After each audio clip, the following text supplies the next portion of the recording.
Lakini kwa sasa ule wakati wa kuweza kuzungumza na wageni wetu tayari umeshawadia, na wageni wenyewe wako ndani ya studio. So kwa mara nyingine tena niangalia niko na Josh na Shamsa hapa. Yes. Lakini wageni nao pia wameweza kufika.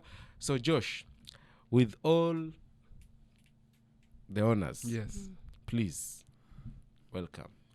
Nashukuru sana. Thank you for the opportunity. We want to talk about heritage and culture. Yeah. Urithi na utamaduni. Yeah. Unajua hiyo ni kitu, it's been a conversation that has been recently rediscovered among sisi as a people, trying to find out the relevance of our roots, who we are and how we live. And that's why that conversation is very important, not just today, because today is Africa Heritage Day. Am I getting it correct? Africa Heritage Day, but also Swahili Pot as a foundation promoting heritage activities around culture. And that's why today in studio we have two amazing people joining us for this conversation. First, I would love to start by saying it's usually a good time when we have a beautiful lady in studio, when it's just the three of us. But today there are two. So we are more than blessed. Yeah, it looks so. Yeah. Karibu sana. Welcome to Studio Flore. This is Flore Jourdain, who's a project coordinator and co-facilitator from Expertise France. But also on her right-hand side is Espéra Donouvossi. Am I getting it correct? Fantastic. Also a project manager, also from Expertise France. And the reason why they're here today, major stakeholders in a conversation that is currently happening at Swahili Pot Hub. What is happening right now is called the Youth and Museum Co-Creation Lab. I believe so. So first, we'd like to welcome you to the Breakfast Club and give you an opportunity to introduce yourself to someone who's listening to you for the first time. Just a brief introduction. We're going to start with Flo. Okay. So hello everyone. Thank you very much for this opportunity and for welcoming us in Mombasa. I also wanted to really thank Swahili Pot, because they've been very helpful and the main actors in organizing this workshop. So I really wanted to thank them. And to give you a short introduction, so yes, I used to be a project coordinator in Addis Ababa. I used to work in the restoration and opening to the public of the National Palace, which used to be the former residence of Haile Selassie. And so we flipped the residence into a museum, which was a 5-year project. And it was very interesting because it mobilized different types of expertise. And we managed to work very closely with the Ethiopian Palace Administration. And now I'm currently the deputy project manager for the project Strengthening African-European Museum Partnership, which is a project financed by the European Union. Yes. And so we are very happy to come here. For me, it's my first time in Mombasa. Karibu. Thank you so much. And so for the Youth and Museum Co-Creation Lab, the goal is to really identify the needs and to talk directly to the direct beneficiaries of this initiative. So the goal was really to grasp their needs, what was missing or not in the museum and heritage sector. But I think we're going to go more into details afterwards. Okay. Amazing. What an introduction. Yeah. Karibu sana. Welcome to Mombasa. Espéra, take it away. Thank you. My name is Espéra Donouvossi. I work as a cultural manager and then mostly involved into cultural heritage preservation, promotion and celebration. Yes. So we try to work and establish different youth hubs around different museums and heritage sites on the continent. Yes.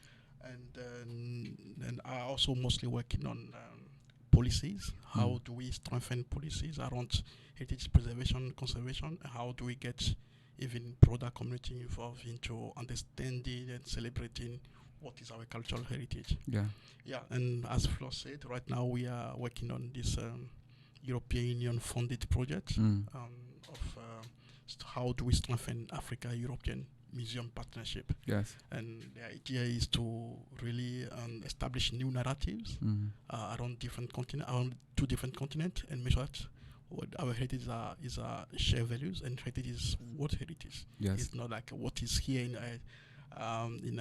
Mombasa.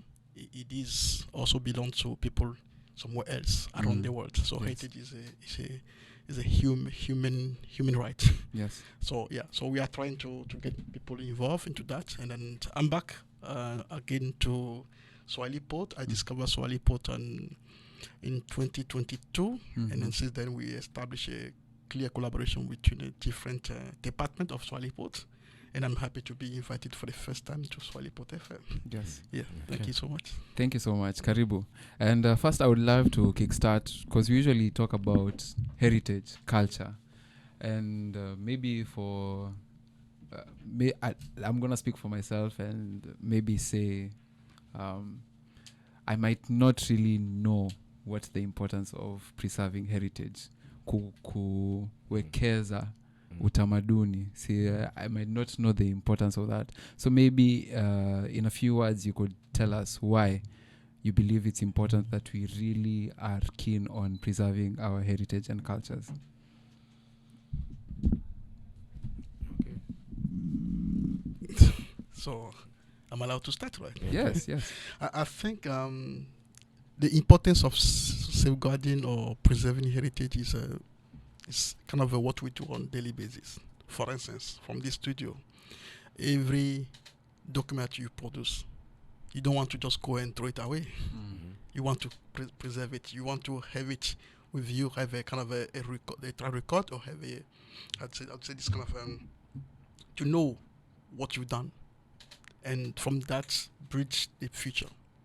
So preserving is understanding who we are, what we've done, or what was done in the past, and how do we take this particular past into the present to build our future. So anybody that leaves behind his heritage or her heritage is not going to construct a more sustainable life.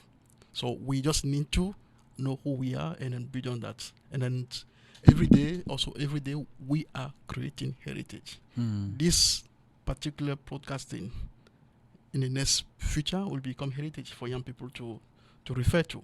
100%. We may make some mistake today here, and then those particular mistakes or those particular successes or good start that we've done today will be following people in the future. So every day we are creating heritage. Every day we are preserving what we think is our heritage, where we come from. Yes. Yeah.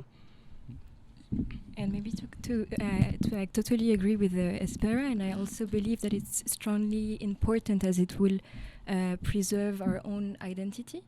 I find it very, in societies where the heritage is not very promoted or protected, there might be a lack of social cohesion, and it's very important to keep one identity. It can be multiple, of course, but to have a strong ground of your own heritage and to make it known to the youth, to the entire population. But that is why we're really trying to tackle today's, in general, all identities, of course, but the youth is also a main part to be targeted, because we're seeing that there is more and more lack of interest, and this is a risk to have a good cohesion and to have your own identity.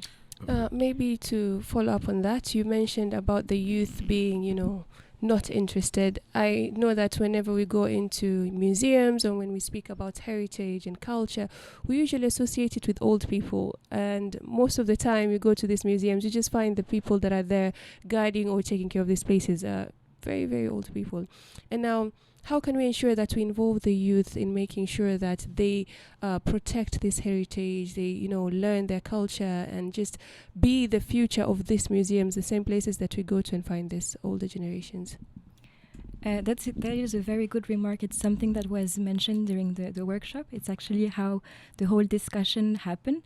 The first statement from the participants was that the museums were not attractive because when they enter the door, there is an old man waiting for them, and it doesn't attract them, and they don't feel that they belong in this space. And so the first discussions that we had was to maybe include more young people directly in the governance of the institution to make sure that their point of view is taken into consideration, that their voice will matter in future decisions. This could be a first step. The museum sector could also develop new ways of mediation that could be more attractive to the youth. They could use new tools that are not necessarily always used, such as digital technology, that could make it more attractive and more accessible to the youth. I do believe that youth feel like it's out of reach, but it's not out of reach. It's just we need to make it more interesting. Okay, Josh. Thank you for that question, Shamsa. Talking about how the young people are less inclined to wanting to know more about heritage and culture. And just like you said, I feel like it's mainly tunawaita senior youth. Yeah, the ones who are really in touch with everything that has been going on ever since. Like when you go to For Jesus, your tour guides will be those who have lived closer to that experience at that time, or even got passed down that information, but still from a previous generation. And maybe now it's our time to sensitize young people on picking up culture. But where does that start from? I think first things I know I work for many years on how do we get young people involved. But what we trying to do as a mistake is like to see that the old people are kind of gatekeeping. But at some point, young people, as we say, we're not interested into what is our heritage. So we need some people like those old people to start the job. Yes. And they've been doing amazing work. So we need to say thank you to them. And then also it's time that they're also trying to mentor young people to go on the job. And then one also aspect that we also forget, and I say before, every aspect of heritage has been a contemporary creation. And those contemporary creativity is also things that young people from the past, who now today are old, were there before. So they've gone through the process of creativity, and I think the time that people spend to put together this particular object, the particular museum, is very important for them to take care of it. And now we are having the same problem, the same challenge now, that young people are amazingly creating beautiful artwork right now. Yes. And then they are busy creating more work.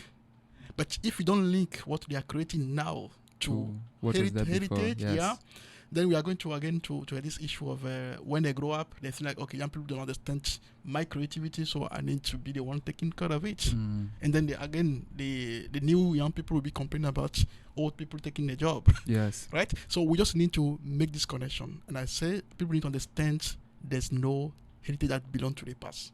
Heritage is in the present, is going to the future. Okay. So if anybody cares for heritage, need to embrace it today and make sure that in our future planning, heritage plays a central role in what we do. So So also, one aspect of how do we? I think your question is how do we even get young people more interested? There are so many that we can do from with a heritage, with a museum, for instance. So the museum have so many functions as a scientific function, educational function, economical, cultural, and social function as well. So if we do not activate those different functions in a different context, young people will see no relevance for them to be back into heritage. So we just need to democratize, open up museum doors, and trust young people, because you go to For Jesus or you go to different museums around the world, there are so many security scanning. Like when you see you as a young person coming to a museum, like you come for vandalism, for instance, you come to steal artwork. So there are so many security. Yes, we do protect museum. We do need to have a museum collections into very good secure and safe environment. Yes. But the museum collections don't even matter if people cannot access to it easily. Yeah. Okay, my question will be, because the young person are more innovative. What new ways of innovation that can make the young person think that I'm supposed to be part and parcel of this heritage, this museum, as a young person? Are there any new ways, innovative ways that can please the young person to want to be part and parcel of heritage in the museums stuff? Definitely. I would say that we always say that in meetings, but the sky is the limit, and I think we could maybe question of ourselves that what does it mean? Well, who gets to define what is heritage or not? What is actually heritage? What should be considered? Right? It's a broad question, and we it's very easy to have an elitist point of view, but you have a really good point. The youth is really innovating the sector, and it's really dynamizing what is happening. What came to mind immediately was there are more and more video games, for example, that are giving more access to the collections. So there could be, I have one in mind, but there's a video game where the rule is to have quest inside the museum, and so you get to learn about the objects. But the video game in itself is also a part of, in my opinion, a part of heritage as well, because it's something that's going to be kept. It's a new form of developing mediation, and I would say that it's these types of activities that could really give a more dynamic to the sector. Okay, thank you. Tuende kwanza bana tukapate tone la spoti upande huu, alafu tukirudi tuje tena hapa tuendelee na hii changamoto ya vijana, turathi na heritage. Jamani, mambo ni magumu. Tunaendelea. Josh. Unajua tulikuwa we had taken a short break, but I want to come back and ask how wageni wetu, si wageni wa studio pekee bali ni wageni wa Mombasa, visitors of Mombasa. And you know we love our visitors so much. There's a very hospitable city. What is that one thing that has made you fall in love with Mombasa, if you have? Both for you and Espéra is a returning visitor.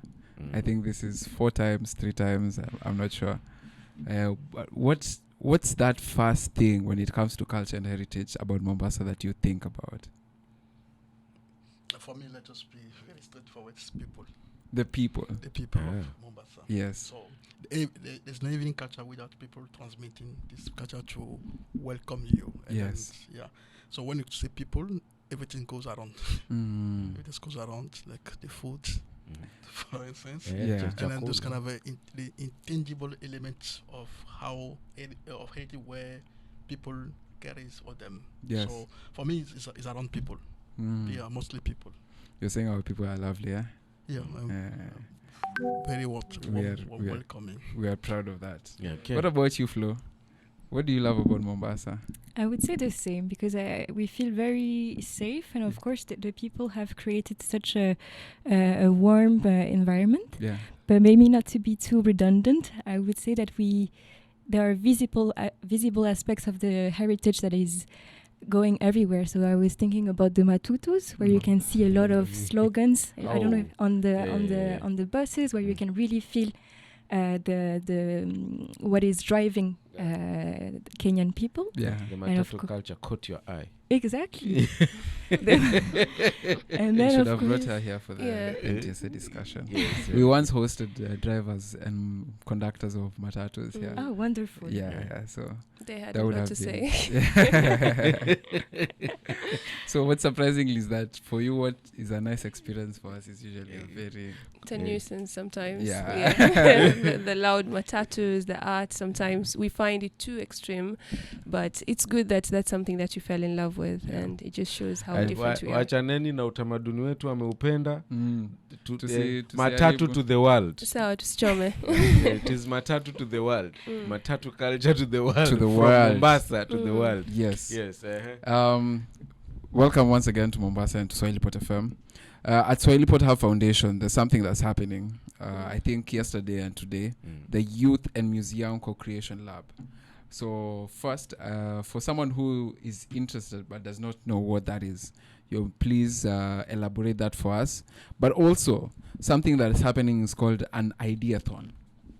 What is an ideathon, and why did you guys choose this format as a way to bring cultural archivists and people interested in heritage together?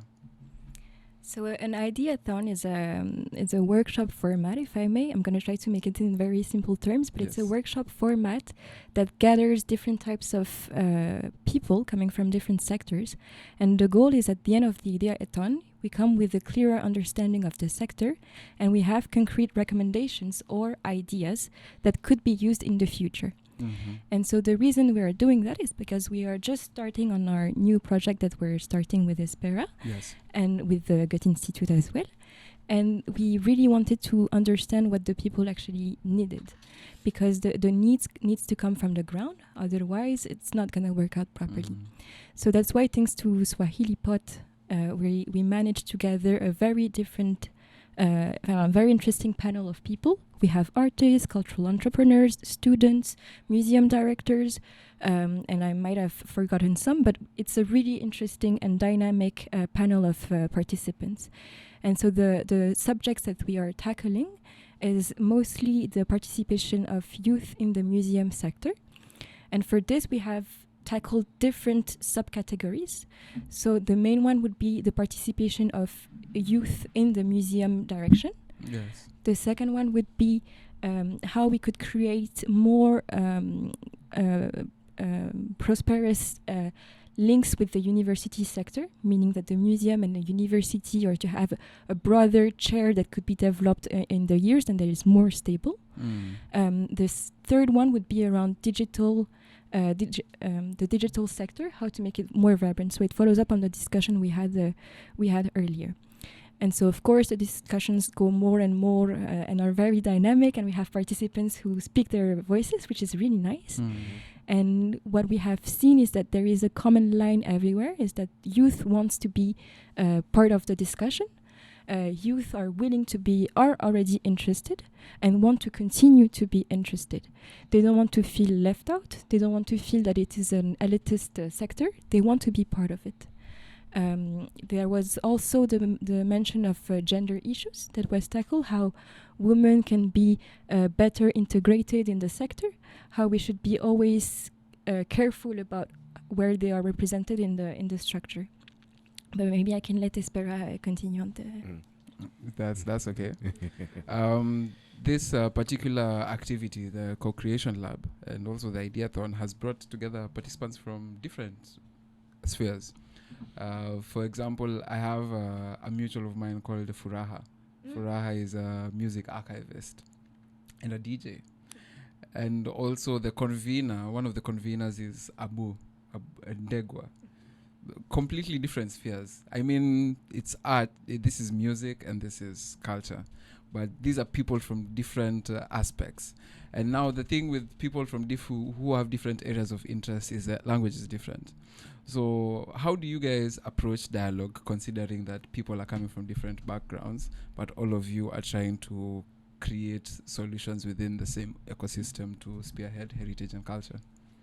Yeah, I think the beauty and the productivity is relying on that particular diversity of people that we are put together. Okay. Yeah. So it was done intentionally, and then if we do again, we are going to do even better and more, because we think within diversity, within people not sharing the same language, but to have different experiences, come together and speak about one aspect of heritage. It will bring in different perspectives that we take into account. So so we are celebrating diversity in everything we do, and we are going to take advantage of those different cultures that are those experiences that are together for the 2 days, to see how we create something even more beautiful. And again, I'm saying this, what we are doing here as a workshop at Swahili Pot, for us need to become heritage tomorrow. Yes. Yeah.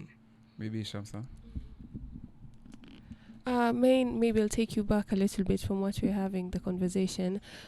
Do we feel like women and the youth are properly represented in these spaces? We know that when we go to museums, we see, statues of old men, being up there. How can we ensure that it's an inclusive experience? Because now, if I think of going to a museum and I'm seeing the same things over and over again, years after years, it kind of makes me feel like I don't feel represented. How are we ensuring that we're taking care of that so that we involve more people in those spaces?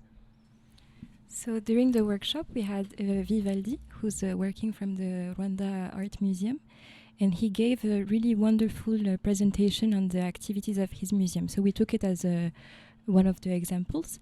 And what he's doing there is that he's developing a lot of temporary exhibitions that can bring youth, but even a broader audience, the general audience, to come back to the museum. He's also developing punctual events that are encouraging youth and again the general audience to come back to the museum. He's also organizing workshops and trainings that are happening in his museum. And that is something wonderful. It's not only the Rwanda Art Museum, of course, it's something that is done by a lot of museums on the continent, Yes. but it's something that is attractive and brings back people. Okay. So, I believe the culmination of this whole activity will be with a celebration at Fort Jesus. Am I wrong? It has been cancelled. It has been cancelled. Not the no. celebration though, but the since our discussions are very vibrant, we're a bit short on time, so we're not gonna be able to go to Fort Jesus. Yeah. But we're gonna have a panel discussion on the Africa's heritage, Yes. and hopefully we're gonna have a live performance, but it needs to be confirmed. Okay. But we're talking about heritage sites because when we even go back when off air, Espéra was taking us through the distinction between Africa World Heritage Day yes. and Africa Heritage Day, and I'm also still confused, even though you cleared it up to me. Maybe you're gonna take us through that, but the importance of the UNESCO heritage sites to culture in the present day to us. Why is it important that Fort Jesus exists, Old Town exists, the Gede ruins, or whichever heritage site that has been gazetted by UNESCO? Not just necessarily for world tourism, but why is it important that they still exist? Yeah, I think it's a very good question. Taking from the, in 1972, Yes. UNESCO ratified the convention, say we need to recognize those places with outstanding universal value. Okay. Which means that Fort Jesus holds an outstanding universal value that is unique. The history behind Fort Jesus, the history behind Mombasa, need to be celebrated and to be preserved. It is the spirit of Mombasa, let's say. So UNESCO, this beyond just ratification of convention is about even committing countries to even spend more time and resources in safeguarding and preserving this particular landmark of our history on the continent or whatever in the world. And then also this particular commitment of safeguarding comes with all aspects of activating the real use of heritage. As you say, our countries, our government use heritage just for tourist purpose. And these are because it brings money. It's the first level. But the deeper level is how people get even more knowledge from heritage. How people even activate the way, activate their innovation. People just go and see a monument and say, this is beautiful, this unique architecture. How do I create something similar? Or how do I create something out of that particular aspect? So celebrating world heritage is very fundamental for even for addressing the issue of, as Flore said from the beginning, issue of social cohesion. Yeah. So the heritage is what ties us together, and then promoting peace and promoting different aspects of inclusivity is through world heritage. So UNESCO since 1972 trying hard to make sure that our history doesn't need to be erased from any kind of gesture or any kind of programming of development in our country. So it's very important that we celebrate the day. So don't get confused. Again, I want to clarify. Don't get confused because there's an African Heritage Day, which countries on their own celebrate. Oh yes. Yeah, but this particular day, 5th May, for the past 11 months, 11 years. Sorry, 11 years. 11 years. We celebrate Africa World Heritage Day. So the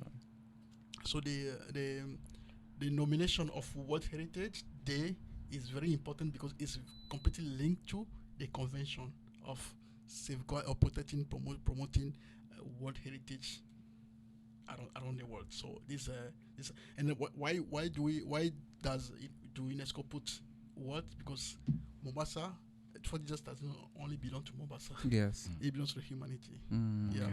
So if you are celebrating Mombasa today, we are celebrating the whole world also. Yes. My question will come to you. In your open remarks, you talked about the Haile Selassie, Yes. that you change it to a museum. Being a young person, back here in Kenya, specifically in Mombasa, we are used to, for Jesus, it has been there. We are used to the island. It's there. And like my friend here said that the older people are used to safeguarding whatever they know. It's like they don't want to pass it to the young people, or the young people don't want. It's here or there. What is it that you can tell the young person who is listening to you, who is watching you, to have the same spirit that you have, despite the barriers, despite the blocks that they're there, to really come up with new things? Yes, we have for Jesus. Yes, we have the island. Yes, we have the, we call them the tasks, right? Pembes and Ndovu. But what new ideas, new heritage that can be made by the youth, for future? I would tell them that there is space for everyone. We always feel like there are barriers that cannot be crossed. There are people that are not accessible. For example, earlier you mentioned, how do we bring different types of people together? It's actually quite easy because everyone wants to speak to each other. So I would say that there is space for everyone, that creativity can go beyond any limits. And I would strongly encourage to develop their own individuality, because it needs to be renewed. As Espéra said, heritage is something that can be contemporary as well, and is always contemporary. So I would say that there is always space to evolve, to bring new ideas, to talk also to all elders who have valuable inputs as well. For instance, for the palace in Addis Ababa, there was something very interesting. We have the elders who used to work at the palace even during Haile Selassie's time, and they were very glad to give out their information and their expertise to the younger ones. And you could see how it was getting renewed and how the museum was transforming as well. Even in a 5 years' time, we could really see that the project was transforming. There was mediation tools that got developed. There was a mobile application that got developed. And it's something that could not have been done earlier because it was not the interest, and also the digital tools were not present. But I would really say to the young people to grab the opportunities and feel concerned about the topic. Okay. Josh, tunamaliza twende. Now, there's a young person, a student, an artist, or a designer who right now might be listening to us and thinking, heritage is none of my business.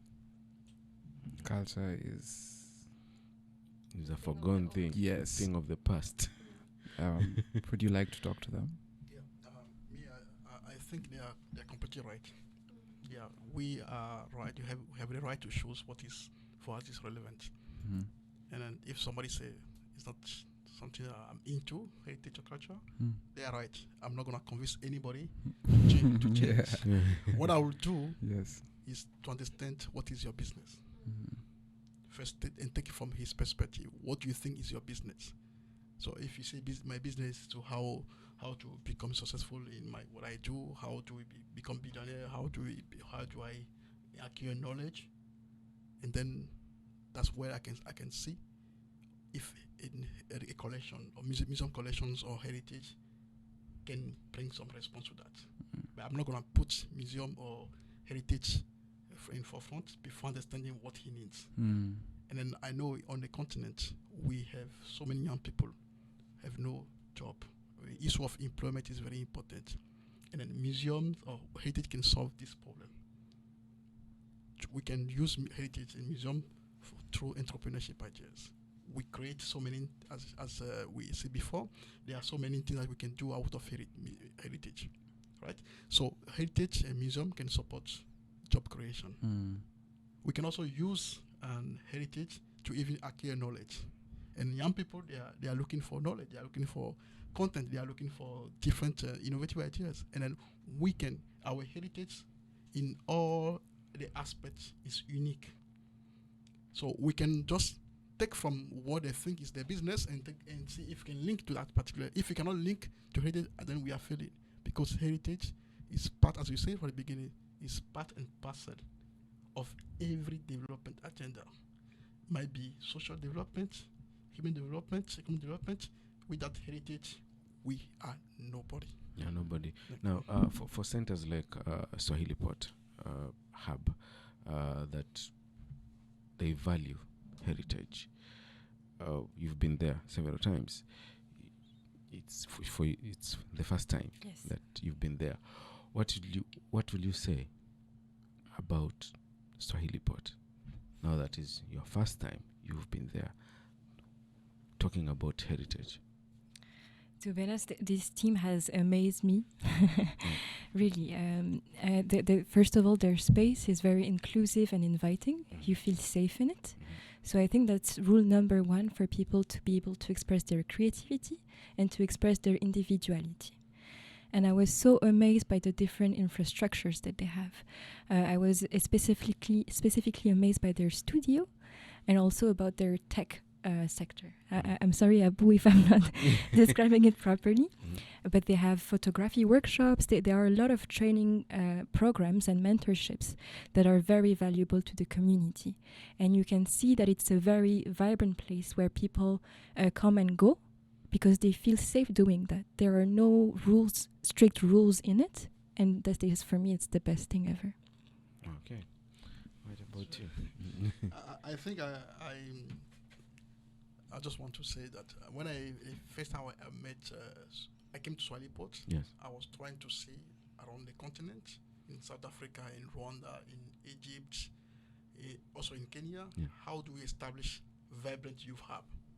So we start in Kigali, we start in Cameroon, in Dakar, yes, and then I came to Nairobi.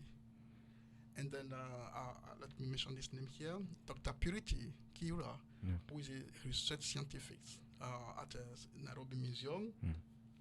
Okay, let's go to Mombasa and see what we can do in Mombasa. And the first time I came to Swahili Pot, I think this is exactly what we are looking for. What we are trying to establish is already exists. Let's not reinvent the wheel. So we try and we have different workshops. We bring people from around the world to Swahili Pot to understand what's happening. And for me, from my experience, it's the most vibrant youth hub. So it's not only about heritage, but it's about how do we kind of nurture young people creativity. It's vibrant space. It's a safe place for creativity. It's a safe place for freedom of expression. And that's why we think Swahili Pot is for me is a pot to cook the future of young people. Yeah, thank you. Okay, figuratively and literally. Yeah. Tumalize. Yes. Okay. Thank you so much for making time for this session. Maybe one last word to the people who are listening to you today. Just 30 seconds saying what you expect to receive from the activity happening at the foundation, but even what excites you most about the work that you continue to do. Flo. First of all, I want to say asante sana Karibu sana. for welcoming us. Yeah. And no, I wanted to say that I expect to continue in this direction for the last day of the workshop. The participants are really giving great inputs, and we're hoping that by the end of the day we're going to have more concrete solutions to the topics that we are discussing. And in general, I hope we could continue to create partnerships between different types of institutions in the continent, but also with Europe, if of interest, of course. But of course, asante sana. Yeah, maybe I'll be a bit political. Yes. In 2006, UNESCO African Union, they established what we call African World Heritage Fund. And this year, the fund, which is established in Johannesburg, supporting member states with financial contribution, expertise to nominate, to better manage, and to protect World Heritage sites on the continent, is celebrating 20 years of anniversary. And I'd like to take advantage to say happy birthday, African World Heritage Fund. Happy And then birthday. there should be continued this amazing work. So we ensure that our heritage is not just stay in the past, but we carry it with us, and we also convince and commit our members, our countries, to even put more resources into supporting our heritage. Okay. So kijana, umesikia mwenyewe. Usikubali kukamatwa, usikubali kuzuiliwa, usikubali kabisa uache tamaduni yako ipotee kwa sababu ya uleo wa leo. Kumbuka kuna kesho ambayo itakuja. Ukiifuta jana yako, kesho yako hakuna mtu atakayejua, na kesho kutwa yako inajengwa kutoka na juzi iliyopita. Lakini miaka na mikaka na jadi na jadudi, tunalinda turathi zetu kwa sababu tuendelee. Wamesema sisi tunaachia hapa. Tunakwenda kwenye chumba cha habari. Uliza mama. Ni kapu la mama linajaa vipi? Yes. Kwa hisani ya unga wa taifa. Karibu, sende mbali.